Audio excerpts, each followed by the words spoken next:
Hello दोस्तों, तो आज की 2 मिनट सीरीज में हम एनवायरनमेंट के एक पर्टिकुलर टॉपिक की बात करेंगे जहां पे हम ताज ट्रेपीजियम जोन की बात करेंगे। वेरी सिंपल टॉपिक, लेकिन फैक्चुअल डेटा है जो हमें गलत नहीं करना है। Reason they being these are those 2 marks जो सभी करेक्ट करेंगे, राइट? तो आपने you have to make sure कि आप ये क्वेश्चंस गलत ना करें। तो recently Taj trapezium zone news में क्यों था? बिकॉज रिसेंटली सुप्रीम कोर्ट ने अपना एक ऑर्डर जो था, राइट, विच टॉक्ड अबाउट कि there has to be a complete ban on industrial activities and felling of trees in this particular Taj trapezium zone, इस पर्टिकुलर ऑर्डर को लिफ्ट किया है, वापस ले लिया है। ठीक है, so you don't have to know कि ऑर्डर क्या है, but the basics you will have to know at least. ठीक है, और हम ये भी डिस्कस करेंगे कि सबसे पहले ऐसे ऑर्डर्स कब थे एंड इवेंचुअली। तो अगर आप ताज ट्रेपीजियम जोन की बात करो तो अगर दिस इज द मैप, तो ये आगरा के आसपास के क्षेत्र में कुछ ऐसा आपका जो शेप है, this particular shape is known as trapezium, इसीलिए इसे ताज ट्रेपीजियम जोन कहते हैं। सो वैसे तो it's a very easy question कि ताज ट्रेपीजियम जोन कौन सी स्टेट से एसोसिएटेड है, तो डेफिनेटली आपको आंसर पता होना चाहिए उत्तर प्रदेश।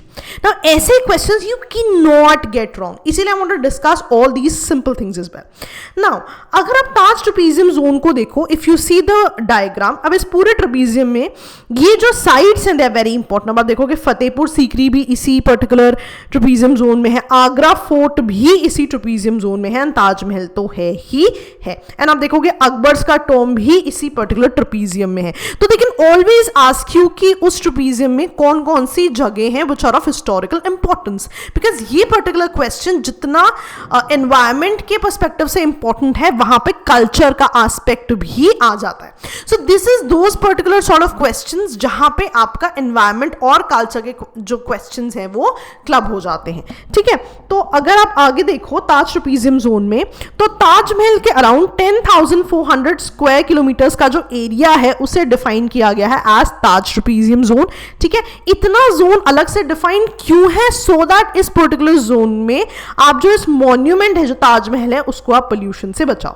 और इसको ताज ट्रेपीजियम जोन क्यों कह रहे हैं? बिकॉज ऑब्वियसली ट्रेपेजॉइड जैसा ये दिखता है, जैसे कि हमने ऊपर आपकी शेप देखी। ठीक है, so they can always ask you the state, they can always ask you the cultural aspect of it, that is the places. ठीक है, अगर आप देखो तो अगर आप इनकी वेबसाइट पे जाओगे तो सुप्रीम कोर्ट के ऑर्डर्स 96 से 2019 तक है, यानी कि 96 में इस मुद्दे की शुरुआत यहां पे हुई है। तो देखो at least the initial thing you will have to know कि सुप्रीम कोर्ट ने 96 में एक रूलिंग दी थी जहां पे उन्होंने बोला था कि जितनी भी इंडस्ट्रीज हैं जो कि ताजमहल के आसपास है ना, वहां पे कोक या कोल का यूज है वो बैन कर दिया जाए।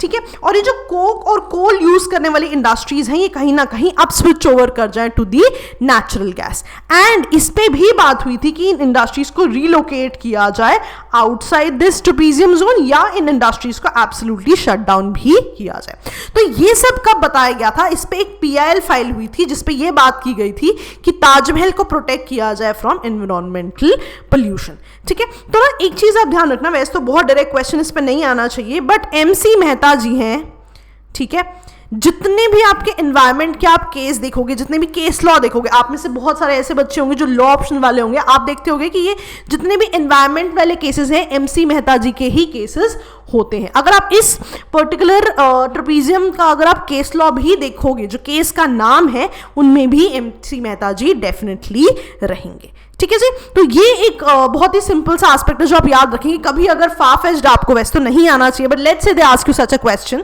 And there is environment associated some sort of case law, तो प्रोबेबिलिटी रहती है कि MC मेहता जी वहां रहते हैं, but it's not a hard and fast rule. But हाँ, अगर आप केस लॉज देखोगे इनका नाम डेफिनेटली होता है। अब और कौन से मॉन्यूमेंट्स हैं यहाँ पे, राइट? ताजमहल तो आपको पता है, आगरा फोर्ट और Fatehpur Sikri, and all of these are world heritage sites. Again one very important thing, ठीक है, ये चीज बहुत ज्यादा इंपॉर्टेंट हो जाती है। और ताज ट्रेपीजियम जोन को ये 4 कलर्ड जोन में डिवाइड करते हैं, red, green, orange and white. ठीक है जी, अब यहां पे हर कोई इतने पॉइंट्स से पढ़ता है, बट एक चीज that people tend to forget it कि जो सेंट्रल गवर्नमेंट है उसने एक अथॉरिटी बनाई है इसके लिए। The authority is called Taj trapezium zone pollution prevention control authority, जो कि 98 में बनी है।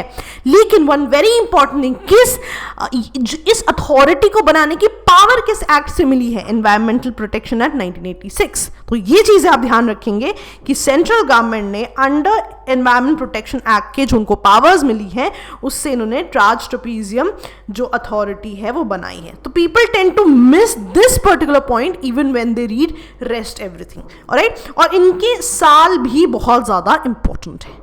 ठीक है जी, याद रहेगा, सिंपल था तो आपने ये पॉइंट नहीं भूलना है, लेकिन always ask you such questions. ठीक है, चलिए एक प्रीवियस क्वेश्चन देखते हैं, कुछ सिमिलरली एनवायरमेंट पोल्यूशन से एसोसिएटेड है. Which of the following are the possible consequences of heavy sand mining in riverbeds? तो 3 ऑप्शंस हैं आपके, decrease salinity in river, pollution of ground water, lowering the water table. तो तीनों से ही आप पढ़ के इसको आंसर करिए. आपको मैं एक हिंट दे देती हूँ कि हो सकता है कि आप अगर एलिमिनेशन के पॉइंट ऑफ व्यू से जाएं तो आपका आंसर जल्दी आ जाए. ठीक है, तो कमेंट बॉक्स में डेफिनेटली आपने आंसर्स लिखिए. Keep on checking yourself. हर रोज मेरी कोशिश होती है कि आप 1 से 2 सवाल सॉल्व करें, तो कहीं ना कहीं अपने आप को चेक कीजिए आपकी प्रिपरेशन किस तरह की है. अभी भी बहुत समय है दोस्तों, you can still solve previous year papers. Make sure आप previous year papers definitely solve करें. यू विल सी कि आपकी प्रिपरेशन लीप्स एंड बाउंड से बिल्कुल ही ज्यादा बढ़ जाएगी. ठीक है जी, चलिए that was all from my and. Okay दोस्तों, बाय बाय.